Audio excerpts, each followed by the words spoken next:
আমি যদি আপনাদেরকে সাদা পাথর সম্পর্কে বা সাদা পাথরের দৃশ্যটি একটি ক্যামেরায় বন্দি করে দেখাই, তাহলে দেখেন এই যে স্বচ্ছ জল, এই জলের নিচে আছে সাদা সাদা পাথর। হাজার হাজার পর্যটকরা কিন্তু এখানে প্রতিদিনই আসে। সামনে কুরবানির ঈদ, আপনাদের সবার আমন্ত্রণ রইল সাদা পাথরে। আসলে সাদা পাথরের সৌন্দর্যকে যদি উপভোগ করতে চান, তাহলে আমাদের সাথে যোগাযোগ করে আসবেন আর পেজটিকে ফলো করে রাখবেন। সাদা পাথরের যে কোনো তথ্য জানতে বা সাদা পাথরের ওই তথ্য সম্পর্ক পেতে আমাদের চ্যানেলটিকে ভিজিট করে রাখুন। প্রিয় দর্শক, আজকে হচ্ছে শনিবার,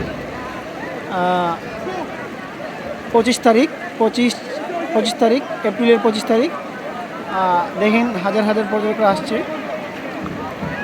আপনারা আসলেই সাদা পাথরের সৌন্দর্যকে উপভোগ করতে পারবেন। পর্যটকরা এখানে এসে স্বচ্ছ জলে নেমে পড়ে।